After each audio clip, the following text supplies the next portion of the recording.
Provérbios 21:3, a palavra de Deus diz assim: fazer justiça e julgar com retidão é mais aceitável ao Senhor do que oferecer sacrifícios.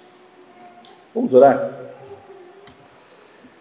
Senhor nosso Deus, clamamos a Ti mais uma vez, ó Pai, que o Senhor fale por meio da Sua palavra, que o Seu Santo Espírito, ó Deus, nos ajude a compreendê-la e aplicá-la.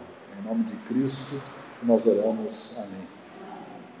Gostaria de ler também na versão NVI e também na ARA, para que os irmãos tenham em mente o que essa passagem tem a dizer. Lá diz assim: exercitar justiça e juízo é mais aceitável ao Senhor do que sacrifício. Essa foi a revista atualizada. E na NVI diz assim: fazer o que é justo e certo é mais aceitável ao Senhor do que oferecer sacrifícios. Irmãos, quando nós olhamos para o texto de Provérbios, muitas vezes nós vemos aí um paralelismo, nós vemos poesias, e a maneira que o autor escreve esses textos é uma maneira um tanto quanto diferente da maneira que nós estamos acostumados a ler os textos na língua portuguesa. E ele faz o uso desse recurso de dar uma declaração e depois complementá-la, ou dar a contradição, e assim por diante, ao longo de todo o livro de Provérbios. E se nós quisermos compreender o significado desse versículo, nós precisamos entender que há pelo menos duas partes nesse versículo e dois conceitos que o autor tenta abordar.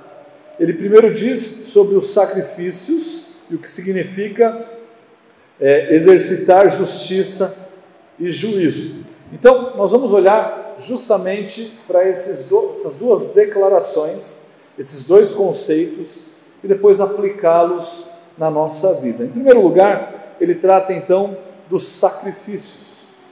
Irmãos, os sacrifícios eram algo comum no dia a dia do judeu. O sacrifício no nosso dia a dia não é algo comum. Quando nós falamos sobre sacrifícios, as pessoas já começam a olhar para a gente de uma maneira estranha. Talvez se você venha de um contexto de uma outra religião, você entenda um pouquinho sobre sacrifícios. Mas falando sobre um contexto protestante, falar sobre sacrifício nos dias de hoje é algo completamente fora da nossa realidade. O fato é que, desde o pecado de Adão e Eva, os sacrifícios e essa ideia de sacrifícios sempre foi apresentada para nós na palavra de Deus. E a fim de esconderem a sua vergonha por conta do pecado, da desobediência que eles haviam cometido, Adão e Eva, eles se cobrem com folhas de figueiras. Está lá em Gênesis capítulo 3, versículo 7. Mas a questão aqui é que se cobrir com folhas de figueiras não era adequado, não era suficiente. A vergonha e a culpa da desobediência deles não poderiam ser cobertas apenas com folhas de figueiras. Não porque as folhas em si não tinham valor, não tinham significado, mas sim porque o que Deus escolheu para cobrir a culpa dessas pessoas, de Adão e Eva, para aplacar a culpa deles, era algo que requeriria um sacrifício. Ou seja, o próprio Deus, ele proporciona para eles esse sacrifício. Abre comigo lá em Gênesis capítulo 3, no versículo 21. Ali você vai perceber a ação de Deus para aplacar a culpa de Adão e de Eva. Gênesis capítulo 3, versículo 21 diz assim: fez o Senhor Deus vestimenta, não de folhas, mas de peles para Adão e a sua mulher e os vestiu. Irmãos, isso significa que Deus tomou um animal, e nós vemos aqui, nesse relato de Gênesis 3, o primeiro sacrifício, sugerindo então a necessidade de que os sacrifícios ocorressem a fim de restaurar o que havia sido perdido na queda. Os irmãos têm que se lembrar que os sacrifícios não haviam sido estabelecidos como lei, mas o que Deus está fazendo aqui é algo anterior à lei, demonstrando como Ele mesmo se utilizaria do sacrifício de Cristo para aplacar a culpa de nós pecadores. E essa ideia é uma ideia desenvolvida no livro de Levítico. Convido você a abrir lá em Levítico, capítulo 17. Levítico 17. Mais tarde, no Novo Testamento, essa ideia do sacrifício também, ela é exemplificada e ela é explicada no livro de Hebreus. Hebreus, irmãos, é um livro que explica o livro de Levítico. Tá? Lá em Levítico 17, versículo 11, nós lemos assim: porque a vida da carne está no sangue. Eu vou-lo tenho dado sobre o altar para fazer expiação pela vossa alma, porquanto é o sangue que fará expiação em virtude da vida. A ideia aqui é de que a vida do animal, representada pelo seu sangue derramado em sacrifício, ela toma o lugar da vida do adorador, redimindo esse adorador de forma simbólica. Ou seja, esses sacrifícios, eles nos apontavam para Cristo e para aquilo que Cristo iria realizar no futuro, quando ele seria entregue como o sacrifício. O que nós vamos celebrar na semana que vem, a Páscoa, é justamente isso. O Cordeiro de Deus sendo entregue como um sacrifício por pecadores. Ele seria aquela ovelha pura, sem mácula, sem defeito, morrendo no lugar de pecadores como eu e como você. Irmãos, os sacrifícios eram coisas custosas para aqueles que ofertavam. Mesmo que a vida deles estivesse sendo poupada, eles precisavam arrumar um animal segundo a condição que eles tinham, eu digo aí condição financeira. Isso era descrito na lei para oferecer os devidos sacrifícios a Deus. Os ofertantes não podiam simplesmente vir e falar para Deus: eu não tenho como sacrificar nada, eu não tenho como te oferecer nada.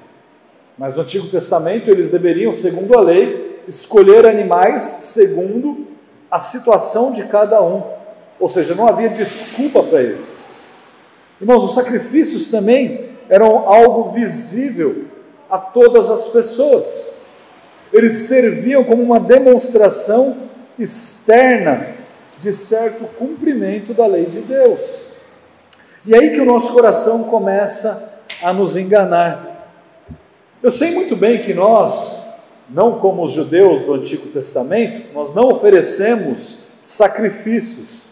Afinal, Cristo, depois de Cristo, não há mais a necessidade de nós oferecermos sacrifícios.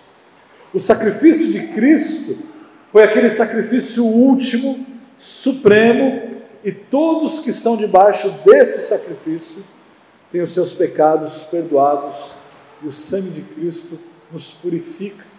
Mas, como eu estava dizendo, o nosso coração é um coração enganoso, e nós somos levados a acreditar que nós podemos sacrificar a Deus de qualquer maneira.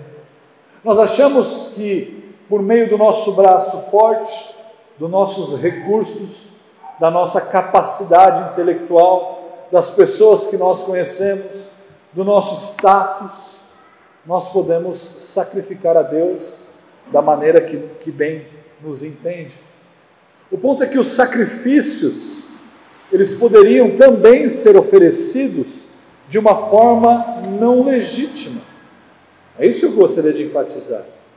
E ao falar sobre os escribas e fariseus, Jesus ele externaliza o seu descontentamento com eles no texto de Mateus 23. Eu convido os irmãos a abrirem a palavra de Deus lá. Na última ocasião que eu estive aqui, eu tive a oportunidade de falar um pouco sobre essa questão da prática, baseado também no livro de Mateus capítulo 23. E ali em Mateus 23, Jesus diz assim: ai de vós, escribas e fariseus, hipócritas, porque dais o dízimo da hortelã do endro e do cominho, e tendes negligenciado os preceitos mais importantes da lei. Quais são eles? Ele diz aí: a justiça, a misericórdia e a fé. Devis, porém, fazer estas coisas sem omitir aquelas. Irmãos, assim como eles, nós muitas vezes preferimos cumprir as obrigações que podem ser demonstradas, externalizadas como rituais, onde nós somos vistos, do que nós realizarmos aquilo que vai ser completamente interno e que ninguém verá. Na verdade, nós somos os atuais escribas e fariseus. Nós agimos como eles muitas vezes. Nós esquecemos que a nossa teologia, algo que eu falei na última vez em que estive aqui, determina a nossa prática. E que a nossa prática, as nossas ações, demonstram a nossa teologia. E a junção disso tudo é demonstrada na nossa adoração, como que nós adoramos a Deus. Nós poderíamos aqui descrever as pessoas que vivem assim, que vivem como hipócritas, porque a hipocrisia é um termo muito interessante, é um termo que era utilizado antigamente na Grécia antiga, no teatro grego, quando alguém desempenhava um papel numa peça. Então as pessoas que estavam ali representando alguém, talvez um rei, elas se utilizavam de um recurso que era uma máscara, e elas subiam aquela máscara e colocavam na sua face para representar aquele rei que eles estavam ali representando naquele teatro, ou seja, era algo falso. Por isso o termo vem como um hipócrita. O hipócrita é aquele que está fingindo ser alguém que de fato não é. E é daí que nós tiramos a nossa palavra hipocrisia. Irmãos, a hipocrisia, como nós vemos em Mateus 23, é condenada por Deus. Ela é condenada pelo nosso Senhor Jesus Cristo. Em Provérbios capítulo 15, lá no versículo 8, Salomão nos diz que essa prática, ela não só é condenada, mas ela é detestada por Deus. Lá diz assim: o sacrifício dos perversos é abominável ao Senhor.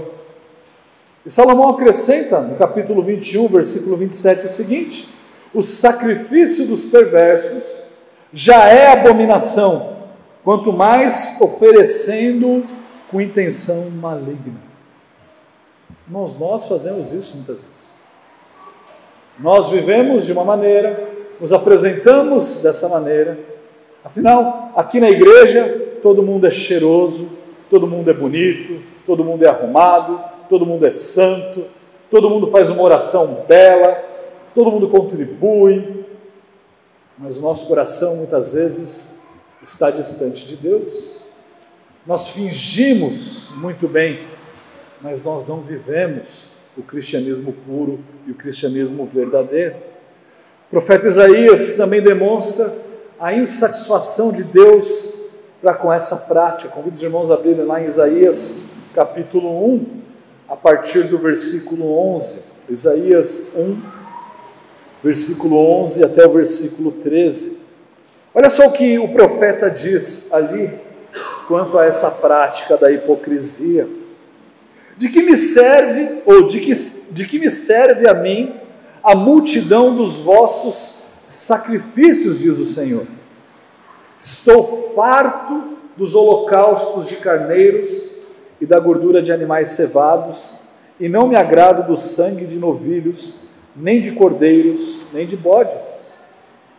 Quando vindes para comparecer perante mim, quem vos requereu o só pisardes os meus atos? Não continueis a trazer ofertas vãs. O incenso é para mim abominação, e também as festas da lua nova, os sábados e a convocação das congregações. Não posso suportar iniquidade associada ao ajuntamento solene. Veja a palavra de Deus contra os os sacrifícios, os falsos sacrifícios. Sacrifícios externos que não representavam um coração contrito, um coração modificado. Ao que nós poderíamos comparar esses sacrifícios? Se nós pudéssemos fazer um paralelo, qual seria ali o paralelo, o link entre esses sacrifícios no nosso dia a dia hoje? Ao que nós compararíamos esses sacrifícios? Eu creio que é a nossa vida religiosa. Mas, por outro lado, os sacrifícios que eram realizados conforme os mandamentos de Deus, estes subiam como um aroma suave a Deus. Estes subiam com aquele cheiro agradável a Deus. Moisés nos ensina lá em Êxodo, capítulo 29, versículo 18, da seguinte maneira, ele diz assim: assim queimarás todo o carneiro sobre o altar. É holocausto para o Senhor, de aroma agradável, oferta queimada ao Senhor. O apóstolo Paulo, depois dele explicar aí por 11 capítulos, lá no livro de Romanos, que nós acabamos de ler aqui, Romanos 11, versículo 36, é o final de uma explicação de 11 capítulos de doutrina e mais doutrina, e ele termina então com uma oração explicando a grandeza desse Deus que nos dá essa doutrina. E depois de ele explicar esses 11 capítulos de doutrina, ele chega no capítulo 12, no versículo 1, e ele diz assim: rogo-vos, pois, irmãos, pelas misericórdias de Deus, que apresenteis o vosso corpo por sacrifício vivo, santo e agradável a Deus, que é o vosso culto racional. Veja que o que Paulo está argumentando aqui é o mesmo que Salomão diz no início do nosso versículo. Exercitar a justiça e juízo é mais aceitável ao Senhor do que o sacrifício. O que Paulo está colocando aqui em Romanos 12, 1, é a versão atualizada, não diferente, mas uma linguagem mais simples de nós entendermos o que Salomão está dizendo no Provérbio 21, versículo 3. Salomão argumenta que há algo ainda mais aceitável a Deus que os sacrifícios. Sabe o que é esse algo? O que são essas coisas? Ele diz: exercitar justiça e juízo. Se o sacrifício chega a Deus como um aroma suave, quando ele é feito da maneira correta, saiba que exercitar justiça e juízo é ainda melhor. Agora, o que isso significa? Eu creio que a melhor maneira de nós exemplificarmos isso é olhando para o que a palavra de Deus nos diz. Por isso eu peço que você volte lá para Gênesis capítulo 4. Gênesis capítulo 4, dos versículos 3 até o versículo 7. Ali nós temos uma passagem bem conhecida. Temos a passagem de Caim, numa conversa ali com Deus. Diz assim: aconteceu que no fim de uns tempos, trouxe Caim do fruto da terra uma oferta ao Senhor. Abel, por sua vez, trouxe das primícias do seu rebanho e da gordura deste. Agradou-se o Senhor de Abel e de sua oferta, ao passo que de Caim e de sua oferta não se agradou.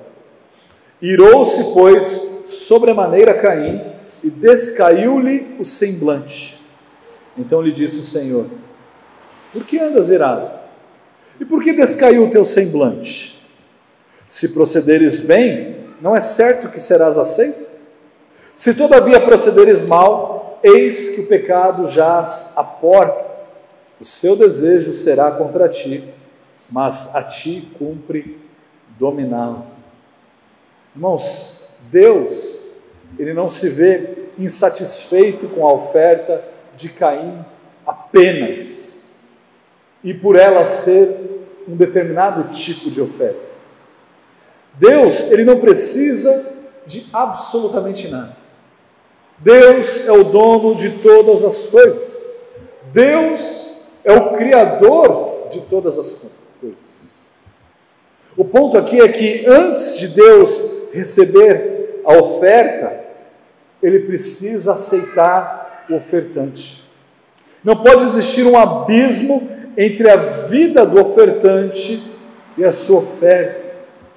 Dá uma olhada no versículo 5, olha o que o texto diz. Ao passo que de Caim e de sua oferta não se agradou. Deus não se agradou de Caim. Deus rejeitou a Caim e rejeitou, portanto, a sua oferta. Em 1 Samuel nós temos um outro exemplo, se você quiser abrir lá em 1 Samuel, capítulo 15, versículo 22. 1 Samuel 15, 22. Nós temos ali um outro exemplo, bem conhecido, do primeiro rei de Israel, chamado Saul. E lá diz assim: porém Samuel disse: tem porventura o Senhor tanto prazer em holocaustos e sacrifícios, quanto em que se obedeça a sua palavra? Essa é a pergunta que Samuel faz a Saul. E ele diz assim: eis que o obedecer é melhor do que o sacrificar, e o atender melhor do que a gordura de carneiros. O contexto nos diz aqui é que Deus havia ordenado que Saul exterminasse determinado grupo, determinado povo que estava contra eles em guerra. E Deus dá um detalhe: inclusive o rei e o gado. Agora, Saul, por livre e espontânea vontade, ele decide salvar o rei e ele decide salvar o gado. Para quê?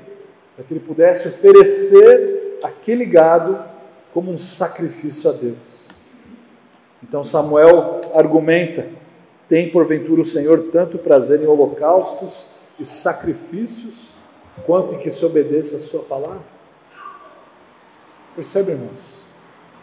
Não é a nossa maneira, não é do nosso jeito, não é aquilo que eu quero oferecer a Deus para que todos possam ver quão santo eu sou, mas é obediência, é exercitar a justiça, é seguir aquilo que Deus determina como sendo certo.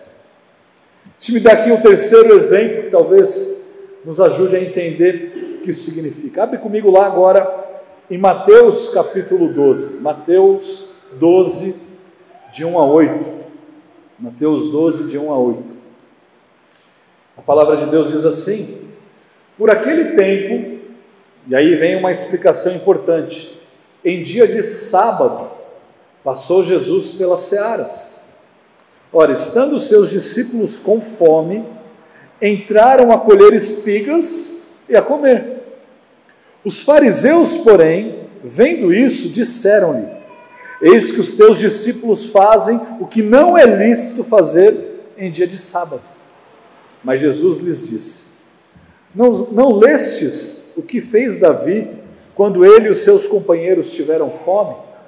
Como entrou na casa de Deus e comeram os pães da proposição, os quais não lhes era lícito comer, nem a ele nem aos que com eles estavam, mas exclusivamente aos sacerdotes? Ou não lestes na lei que, aos sábados, os sacerdotes no templo violam o sábado e ficam sem culpa? Pois eu vos digo, aqui está quem é maior do que o templo. Mas se vós soubesseis o que significa misericórdia quero e não holocaustos, não teríeis condenado inocentes, porque o Filho do Homem é Senhor do sábado. Percebeu? Jesus usou aqui 3 argumentos para falar sobre o sábado. Ele diz: Davi comeu os pães da proposição. Os sacerdotes no templo violam o sábado e ficam sem culpa. E ele mesmo, Jesus, é maior do que o templo. Então ele conclui com o versículo 7. Mas se vocês soubessem o significado dessa frase, misericórdia quero e não holocaustos, vocês não sairiam por aí condenando os outros. Vocês agiriam de uma maneira diferente. Mas o que acontece é que os fariseus, eles estavam fazendo aqui distinções minuciosas quanto a questões técnicas sobre colher espigas. É isso mesmo. Eles estavam racionalizando o que era colher uma espiga, o que significava pegar uma espiga quando você estava com fome, ou como que você deveria proceder.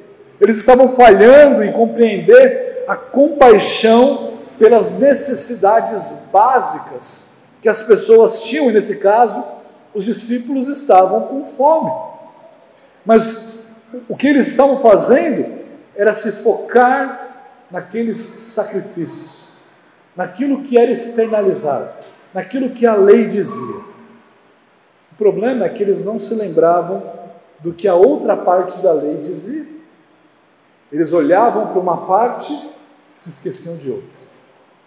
Deuteronômio 23, 24 a 25 diz assim: quando entrares na vinha do teu próximo, olha o que o texto diz: comerás uvas segundo o teu desejo, até que te fartes, porém não as levarás no cesto. Ou seja, quando eles estivessem com fome, eles poderiam entrar na colheita dos outros, comer ali, mas jamais pegar, colocar no bolso e sair. Isso eles deveriam fazer. Eles poderiam sim se fartar dali dos frutos que haviam naquela colheita, mas eles não deveriam levá-los embora.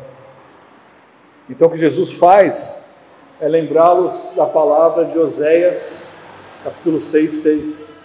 Pois misericórdia quero, não sacrifício. Ou seja, o que eu desejo é uma vitalidade espiritual interna, não mera formalidade externa. O que eu quero é um coração compungido. O que eu quero é um coração transformado. O que eu quero é um coração que foi modificado de fato.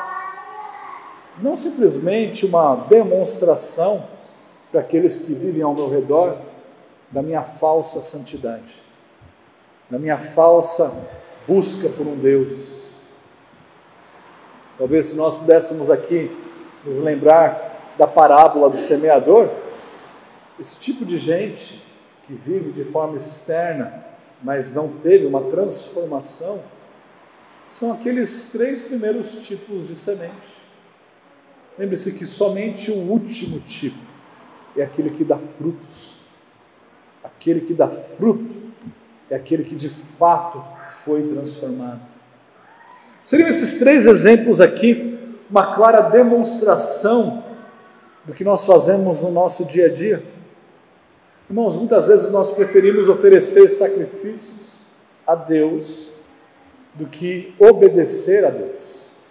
Nós fazemos isso quando nós cumprimos as nossas formalidades espirituais. Agora, o que isso significa? De uma maneira bem prática. Bom, eu vou em todos os cultos.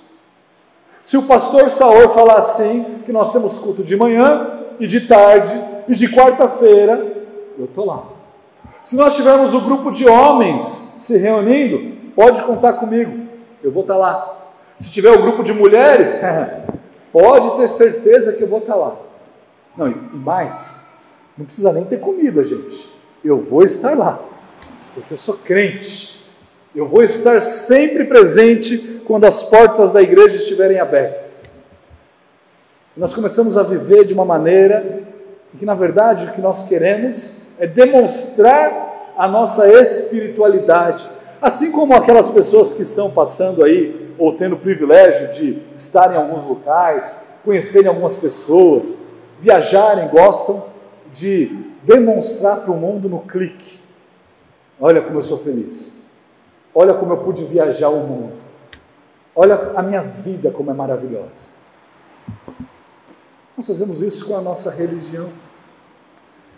Agora, o problema é que muitas vezes nós confundimos isso e nós colocamos o foco no lugar errado. Ir à igreja, participar das reuniões, estar em comunhão com os irmãos não é errado, não é pecado. Nós não devemos abandonar isso porque o nosso coração está errado. Nós devemos fazer clamar pela misericórdia de Deus para que haja uma transformação no nosso coração. Essas coisas são boas e são legítimas, mas nós fazemos isso de forma legítima quando nós fazemos servindo a Deus de coração, buscando a Deus em intimidade, obedecendo a Deus e obedecendo aos seus mandamentos, e não meramente como um cumprimento de uma formalidade.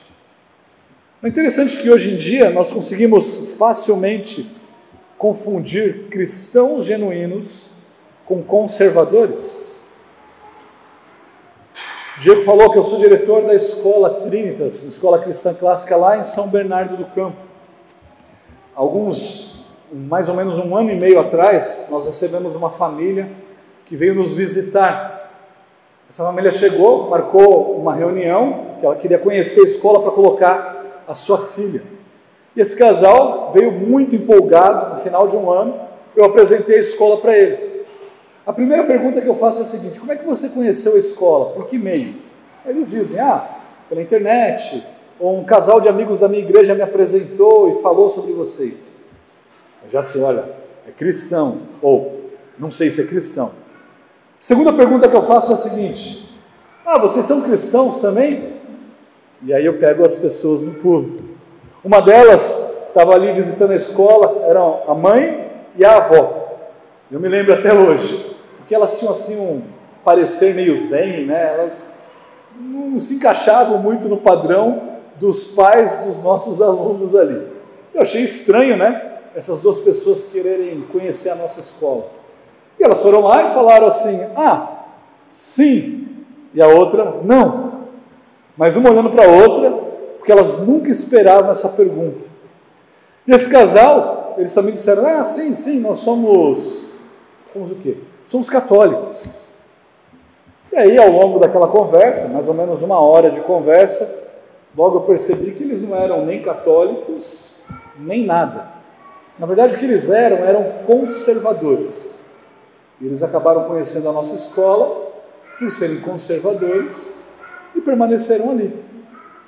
E a filha foi matriculada, e a filha cresceu ali naquele ano, aprendendo não só sobre as disciplinas, mas como uma escola cristã de verdade, aprendendo sobre o Evangelho. Deus fez uma transformação na vida daquela menina e na vida dos pais. Na semana passada, eu os entrevistei na igreja para que eles se tornassem membros da nossa congregação. Mas há um abismo, irmãos. O conservadorismo não é cristianismo. Conservadorismo vai levar gente para o inferno, da mesma forma que os fariseus iam para o inferno, da mesma forma que o esquerdismo vai levar pessoas para o inferno, ou qualquer falsa religião vai levar as pessoas para o inferno. Os progressistas, eles defendem pautas completamente contrárias à moralidade cristã. Então nós nos identificamos como conservadores, e nós vivemos como conservadores. Muitas vezes nós fazemos isso em detrimento das verdades do Evangelho, daquilo que nós professamos. Como é que nós fazemos isso? Quando nós preferimos defender, quando nós preferimos argumentar, brigar, romper laços com não cristãos, porque nós não concordamos com a posição deles. Me assustaria você dizer para mim que você concorda com a posição de não cristãos. Agora, romper relacionamentos com não cristãos, simplesmente pelo fato deles não serem cristãos, não vai ajudar ninguém a conhecer a salvação em Cristo. Quando na verdade nós deveríamos estar apresentando o Evangelho para eles, nós dizemos assim: não, eu não posso nem conversar com você, porque você vota nessa pessoa, porque você acredita nisso, porque você acredita naquilo. Irmãos, o que redime o homem é Cristo. que redime o homem não é uma posição política distorcida ou menos distorcida. O que redime o homem é Cristo. E você pode muito bem estar vivendo como um fariseu ou como um saduceu, ou meramente como um conservador dos tempos modernos. Muitas vezes nós preferimos oferecer sacrifícios do que cumprir aquilo que Deus nos ordena. Talvez o maior exemplo que nós possamos encontrar nas Sagradas Escrituras seja o exemplo de Uzá, encontrado lá em 2 Samuel, capítulo 6. Se você quiser abrir, 2 Samuel 6, do versículo 6 ao versículo 7. E aqui, talvez algumas pessoas diriam, não, esse texto aí está fora de contexto. Mas preste atenção no que nós encontramos nesse texto. Olha o que a palavra de Deus diz. Quando chegaram à eira de Nacon, estendeu Uzá a mão à arca de Deus e a segurou, porque os bois tropeçaram. Então a ira do Senhor se acendeu contra Uzá, e Deus o feriu ali por esta irreverência, e morreu ali junto à arca de Deus. Segundo o pensamento de Uzá, o melhor que ele poderia oferecer a Deus ali, naquele momento em que a arca de Deus cairia, tocaria aquele solo e talvez se quebraria, era desobedecer a Deus, a fim de servir a Deus. Uzá prefere desobedecer a Deus, usando como pretexto servir o próprio Deus. Irmãos, Deus não deseja o que você tem a oferecer a Ele. O que Ele deseja de você é a sua obediência a Ele. Você não tem nada para barganhar Deus. Você tem nada para oferecer a Deus. Mas nós fazemos isso nos nossos casamentos. Ao invés de nós praticarmos a misericórdia para com o nosso cônjuge, o que nós geralmente preferimos fazer é condená-los, julgá-los. E quando a nossa consciência pesa, ao invés de nós clamarmos por perdão, o que nós geralmente fazemos é oferecer sacrifícios, ou coisas que venham apaziguar o nosso relacionamento, a fim de que nós venhamos a esquecer aquilo que aconteceu entre o marido e a mulher. Nós fazemos a mesma coisa com os nossos filhos. Quando nós erramos, quando nós falhamos, ao invés de nós chegarmos aos nossos filhos e pedirmos perdão, o que nós fazemos? Oferecemos a eles privilégios. Agora você pode jogar seu videogame. Agora você pode fazer aquela viagem com seus coleguinhas. Agora você vai poder dormir na casa dos seus coleguinhas. Nós oferecemos tudo, a melhor educação ou qualquer outra coisa, mas nós não cedemos. Nós não clamamos por perdão. Nós não nos reconciliamos com aqueles que nós ferimos. Mas, irmãos, o sacrifício de Cristo, aquele sacrifício supremo, é esse sacrifício que nos possibilita a prática daquilo que é justo, daquilo que é certo. Esse sacrifício, ele não apenas subiu como um aroma suave a Deus, mas ele possibilitou que pelo sacrifício dele, que nós pudéssemos ser capazes de viver de maneira justa. O que Cristo veio pregar não era uma abolição da lei, como alguns dizem por aí, mas era o cumprimento dela. E o cumprimento da lei é obediência a Deus. Olha como Cristo argumenta com os escribas, lá em Marcos capítulo 12, quando os escribas questionam a Jesus. Marcos 12, a partir do versículo 28. Olha o que acontece nesse texto. Chegando um dos escribas, tendo ouvido a discussão entre eles, vendo como Jesus lhes houvera respondido bem, então ele perguntou: qual é o principal dos mandamentos? Pergunta legítima, não? Qual é o principal dos mandamentos? Versículo 29, respondeu Jesus, o principal é, e aí Jesus faz uma citação da Shema, do Antigo Testamento. E olha o que diz Deus, ou o que diz Jesus: ouve, ó Israel, o Senhor nosso Deus é o único Senhor. Amarás, pois, o Senhor teu Deus de todo o teu coração, de toda a tua alma e de todo o teu entendimento e de toda a tua força. E aí Jesus acrescenta, o segundo é, amarás o teu próximo como a ti mesmo. Não há outro mandamento maior do que estes. Então o escriba disse a Jesus, muito bem, mestre, e com verdade disseste que ele é o único e não há outro senão ele, e que amar a Deus de todo o coração, de todo o entendimento, de toda a força, e amar ao próximo como a si mesmo, excede todos os holocaustos e sacrifícios. Versículo 34. Vendo Jesus que ele havia respondido sabiamente, declarou-lhe, não estás longe do reino de Deus. E já ninguém mais ousava interrogá-lo. Irmãos, a resposta do escriba ao que Jesus havia dito foi a resposta mais precisa que ele poderia ter ouvido naquele momento. E que amar a Deus de todo o teu coração, de todo o teu entendimento, de toda a tua força, e amar ao próximo como a si mesmo, excede a todos os holocaustos e sacrifícios. Como isso é manifesto na sua vida? Como isso se manifesta no seu dia a dia? Você é rápido para julgar o seu próximo, mas é tardio para exercer misericórdia.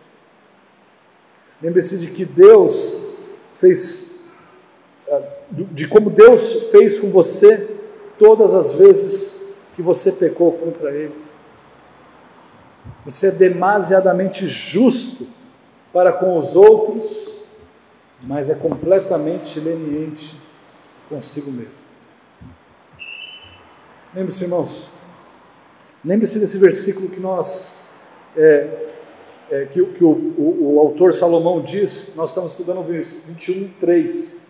Agora, se voltar no 21:2, olha o que ele diz: todo o caminho do homem é reto aos seus próprios olhos, mas o Senhor sonda os corações. Deus conhece o seu coração. Se tem um fato que deve deixar você sem dormir essa noite, é isso. Deus esquadrinha o seu coração. Deus conhece, Deus sonda o seu coração. Talvez esse seja um daqueles paradoxos inigualáveis que a vida nos proporciona. Eu digo em relação ao texto de Marcos capítulo 12.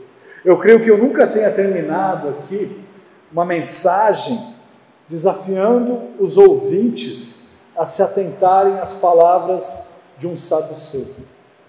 Geralmente nós terminamos uma mensagem desafiando os irmãos a prestarem atenção às palavras de Cristo, às palavras de Deus. E Deus fala por meio de um saduceu. Como toda verdade é uma verdade que procede de Deus, nós devemos nos atentar para o que esse saduceu disse em Marcos capítulo 12, versículo 33. Amar a Deus de todo o coração, de todo o entendimento, de toda a força, e amar o próximo como a si mesmo, excede a todos os holocaustos e sacrifícios. Que Deus deseja a nossa obediência, é fato. Agora, irmãos, que nós estejamos dispostos a obedecê-lo, ao invés de nos preocuparmos em demonstrar a nossa espiritualidade. Louvado seja Deus, o único de toda a honra e de toda a glória. Amém? Vamos orar? Senhor nosso Deus, nós clamamos a Ti, ó Pai, mais uma vez, pedindo a Deus por misericórdia. Ó Pai, toque o nosso coração. Pai, transforme o nosso coração, nos incomode, para que nós não venhamos a viver uma vida externa simplesmente, que nós não nos preocupemos apenas em demonstrar uma espiritualidade, uma santidade vazia, mas que a nossa preocupação legítima seja em viver a vida cristã e obedecer os Teus mandamentos, ó Pai. Nos ajude, ó Pai. Ajude essa igreja, a liderança dela, a conduzir essas ovelhas nos caminhos do Senhor. Ajude, ó Deus, as pessoas a admoestarem, a também aconselharem, a discipularem umas às outras, para que elas possam crescer na graça e no conhecimento de Ti, em obediência aos Teus mandamentos. Em nome de Cristo que nós oramos. Amém.